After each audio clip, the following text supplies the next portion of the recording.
This is Auto User Guide, where we help you understand your vehicle better. Today, we are covering all information related to major engine services for the Toyota 4Runner 2002 to 2009 models. Service intervals. Engine oil needs to be changed every 7,500 to 10,000 miles, which comes out to around 12,000 to 16,000 kilometers. If you drive in tough conditions or put a lot of load on your engine, sticking to the lower end of that range is the better call. Engine coolant has a much longer life. The first replacement comes at around 100,000 miles. After that, it needs to be swapped out every 50,000 miles going forward. It keeps your engine temperature in check, so keeping it fresh is something you don't want to skip. Brake fluid should be replaced every 2 years, or somewhere between 20,000 and 30,000 miles, whichever one comes first. Over time, it absorbs moisture, and that slowly reduces how well your brakes respond.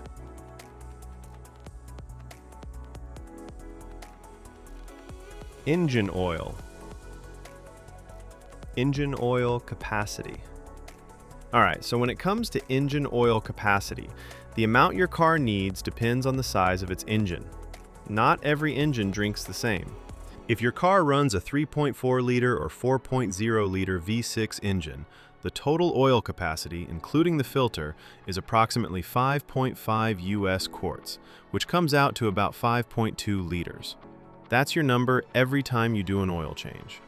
Now, if your car has a bigger 4.7-liter V8 engine, it's going to need a little more. The capacity there, again, including the filter, goes up to approximately 6.6 US quarts, or roughly 6.2 liters. Recommended engine oil. Now let's talk about which engine oil you should be using.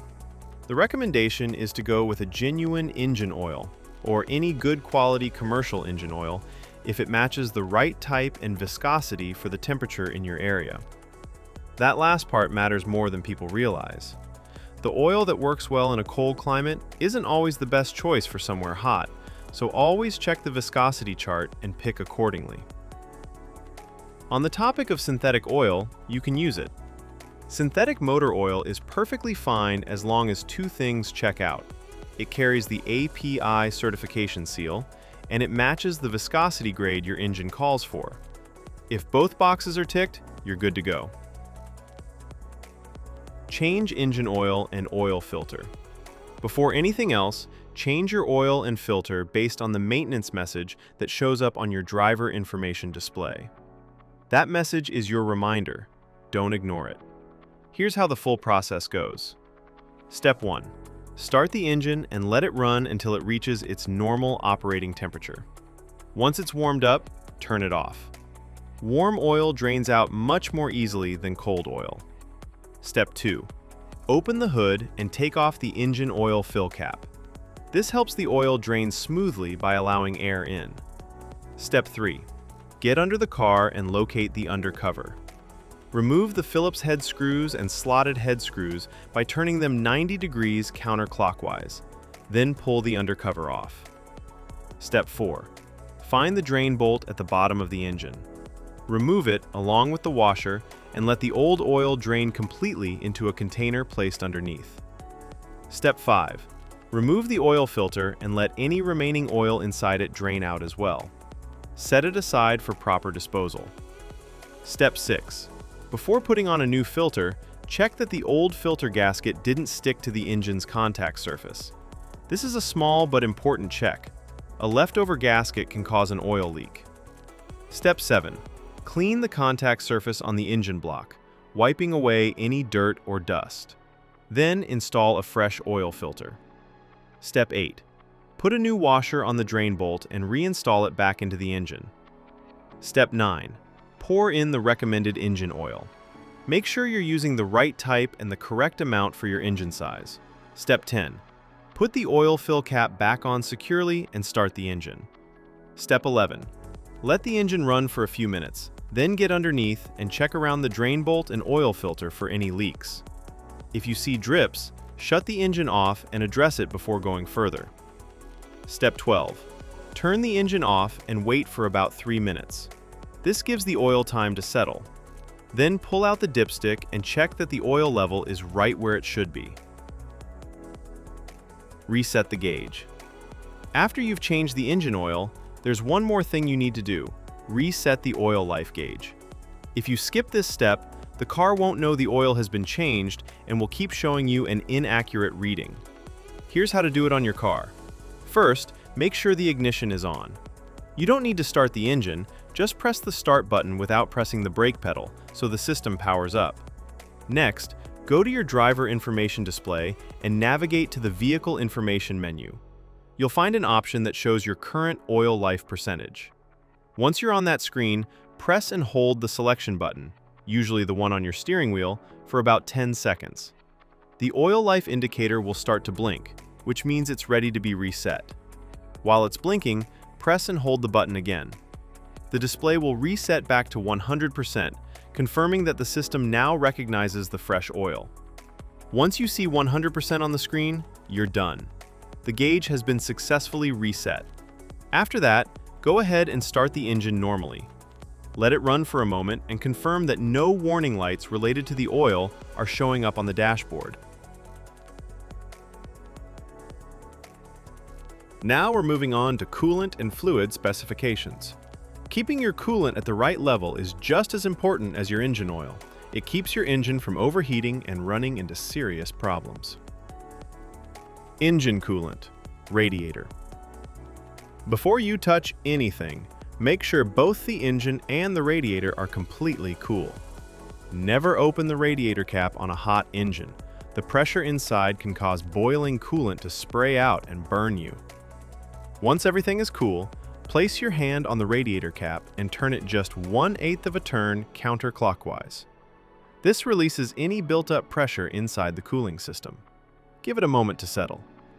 Now push the cap down and continue turning it counterclockwise to fully remove it. Look inside and check the coolant level. It should be right up to the base of the filler neck. If it's sitting lower than that, go ahead and top it up with the correct coolant. Once the level is good, place the radiator cap back on and tighten it fully. Make sure it's secure before you close the hood. Engine coolant, reserve tank. Again, before checking anything, make sure the engine and radiator have cooled down completely. Now locate the reserve tank. It's a small, translucent container usually sitting near the radiator. Look at the side of the tank and check where the coolant level sits. If it's below the minimum mark, add the specified coolant slowly until it reaches the maximum mark. Don't go above it. Once the level is good, take a moment to inspect the cooling system for any leaks. Look around the hoses, the radiator, and the reserve tank itself. If you notice any drips or wet spots, that's something that needs attention before you drive the car. Now, let's talk about replacement of brake fluid. Checking your brake fluid is straightforward. On the side of the brake fluid reserve tank, you'll notice two markings, a minimum and a maximum line. Your fluid level should always be sitting somewhere between those two marks. If the level is at or near the minimum mark, you need to top it up. Don't let it drop below that line. Low brake fluid can affect how your brakes respond, and that's not something you want to find out about while you're driving. At the same time, don't overfill it past the maximum mark either. Just keep it in between and you're in good shape. One thing worth mentioning for those driving a manual transmission model, your brake fluid reserve tank also takes care of the clutch fluid. It's the same tank serving both systems. So, as long as you're keeping the brake fluid level between the minimum and maximum marks like we just discussed, you don't need to check the clutch fluid separately. It's already covered.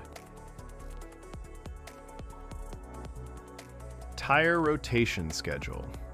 Tire rotation is one of those maintenance steps that people often overlook, but it makes a real difference in how long your tires last.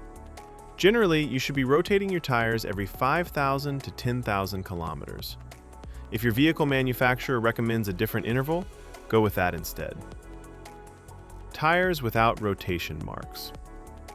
The diagram on screen shows the rotation pattern for tires without rotation marks. These are also called non-directional tires. Because they don't have a fixed direction of rotation, you have more flexibility in how you rotate them. In this pattern, the front left tire moves straight back to the rear left position, and the front right tire moves straight back to the rear right position. Then, at the next rotation interval, the rear tires cross over, the rear left moves to the front right, and the rear right moves to the front left. This cross-rotation method spreads the wear more evenly across all 4 tires, which helps them last longer overall. Tires with rotation marks. The diagram on screen now shows the pattern for tires with rotation marks, commonly known as directional tires. You'll notice an arrow on the sidewall of these tires, and that arrow tells you which direction the tire is meant to spin. It only works one way. Because of that, you can't cross these tires from one side of the vehicle to the other. The rotation here is simpler. Tires just swap between front and rear on the same side. The front left goes to the rear left comes up to the front left, and the exact same thing happens on the right side. It's a straightforward swap, just without the crossing over that you do with non-directional tires.